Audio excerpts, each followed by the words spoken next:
So hello everyone, welcome back to my YouTube channel all about radiology. और आज मैं Maroof Ahmed, professor of radiology and imaging technology, will be discussing scattered radiation. तो आज हम scattered radiation यानी secondary radiation के बारे में बात करेंगे। बिना टाइम को वेस्ट किए हुए स्टार्ट करते हैं। So there are actually 3 types of radiation involve in patient imaging, namely primary, scattered and leakage radiation. अगर देखा जाए, जब एक्सरेज का प्रोडक्शन होता है एक एनोड से, तो वहां पर 3 अलग अलग टाइप की रेडिएशन मिलती है। एक प्राइमरी बीम है जो कि हमारे इमेज के फॉर्मेशन में अपना रोल प्ले करता है। स्कैटर्ड रेडिएशन जो इमेज फॉर्मेशन नहीं बल्कि इमेज के डिग्रेडेशन में अपना रोल प्ले करता है, जबकि लीकेज रेडिएशन का does not contribute to image formation and no discussion is required। ये कोई ऐसी रेडिएशन नहीं है जो हमारे इमेज फॉर्मेशन या इमेज डिग्रेडेशन में कोई अपना रोल प्ले करती हो। ये वहीं आसपास एक्सरे ट्यूब या ट्यूब हाउसिंग के आसपास जो मेटल प्रेजेंट है वहां पर एब्जॉर्ब हो जाती है, या फिर कुछ ही सेंटीमीटर्स के बाद अगर ये बाहर आती भी है तो वहां पर ही डिसॉल्व हो जाती है।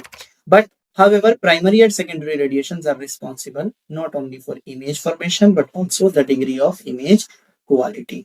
और ये दोनों ही किसी न किसी तरीके से आइदर इमेज फॉर्मेशन और इमेज क्वालिटी को कंट्रीब्यूट करते हैं।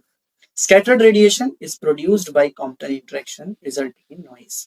एक्चुअल में कॉम्पटन इंटरेक्शन एक टाइप का इंटरेक्शन होता है रेडिएशन का विद मैटर, जो हम इंटरेक्शन विद मैटर वाले वीडियो में डिस्कस करने वाले हैं। तो जब स्कैटर्ड रेडिएशन क्या करती है, आउटर मोस्ट शेल के रेडिएशन से टकराती है, या जो इंसिडेंट इलेक्ट्रॉन्स होते हैं वो आउटर मोस्ट शेल के इलेक्ट्रॉन से टकराते हैं, तो वहां से जो इलेक्ट्रॉन इजेक्ट आउट हो जाते हैं और वो अपनी कुछ एनर्जी रिलीज करते हैं, जिसको हम स्कैटर्ड रेडिएशन के फॉर्म में भी समझ सकते हैं।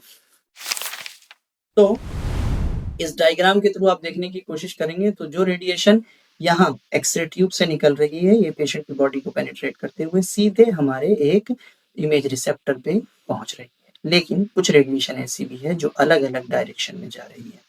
ये है हमारी स्कैटर्ड रेडिएशन। अगर ये स्कैटर्ड रेडिएशन इमेज रिसेप्टर पे पहुंचेगी तो ये हमारी इमेज क्वालिटी को खराब करती है। और कुछ रेडिएशन ऐसी भी होगी जो यहीं एक्सरे ट्यूब हाउसिंग के आसपास मिलेगी, वो हमारी लीकेज रेडिएशन होती है। लेकिन हमने पहले ही डिस्कस किया, बता दिया है मैंने कि ये इमेज के ना ही फॉर्मेशन में और ना ही उसके डिग्रेडेशन में अपना कोई रोल प्ले करते हैं।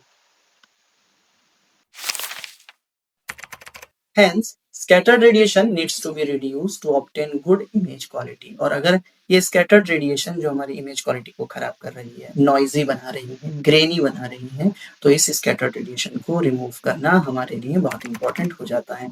That is why collimators and grids are used in patient imaging। और इसीलिए जो आपने एक्सरे ट्यूब के डिस्कशन में बताया था, मैंने आपको जब एक्सरे ट्यूब का स्ट्रक्चर बता रहा था कि यहाँ पर कॉलीमेटर प्रेजेंट होता है, और उसके अलावा इसमें हम स्कैटर रेडिएशन को रिमूव करने के लिए स्पेशल एक डिवाइस बनाई जाती है which is known as grid, जो हम अपनी नेक्स्ट वीडियो में डिस्कस करेंगे, उसका स्ट्रक्चर और उसके types. So scattered radiation mainly depends on KVP, field size and patient thickness.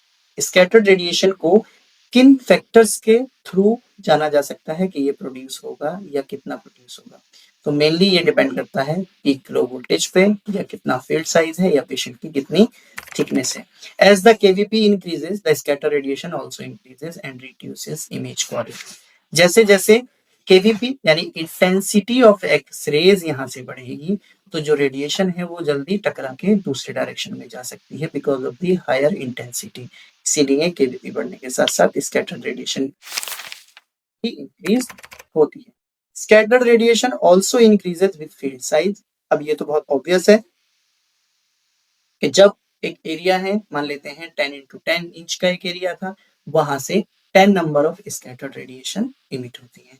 लेकिन वहीं हमने इसको बढ़ाकर 10 की जगह 14 into 14 कर दिया, तो फील्ड साइज बढ़ गया तो नंबर ऑफ एक्सरेज बढ़ जाएंगे। जब नंबर ऑफ एक्सरेज बढ़ जाएंगे तो नंबर ऑफ स्कैटर्ड रेडिएशन भी इंक्रीज होते हैं। तो फील्ड साइज इंक्रीज होने के साथ साथ स्कैटर्ड रेडिएशन भी इंक्रीज होती है।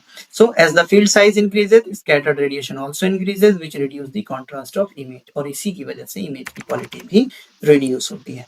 Scattered radiation also increases with patient thickness.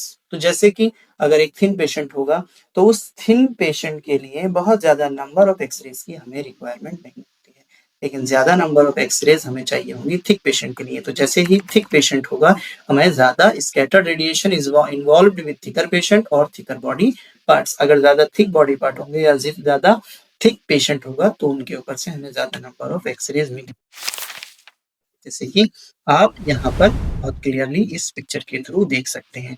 एक थिन पेशेंट है जहाँ पर हमें कम नंबर ऑफ एक्सरेज मिल रहे हैं, लेकिन एक थिक पेशेंट है जहाँ पर ज्यादा नंबर ऑफ स्कैटर्ड रेडिएशन मिल रहा है। तो ये आपको बता रहा है प्राइमरी बीम है, ये हमें बता रहा है स्कैटर्ड रेडिएशन है। तो प्राइमरी बीम कब ये इसका क्या इफेक्ट होता है, इंक्रीज्ड थिकनेस स्कैटर्ड रेडिएशन बढ़ती है, डिक्रीज्ड थिकनेस स्कैटर्ड रेडिएशन कम होती है।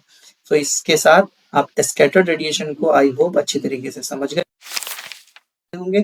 Thank you for watching my YouTube channel all about radiology. Please subscribe and share and comment and stay tuned for more lectures. Thank you so much. Have a good day.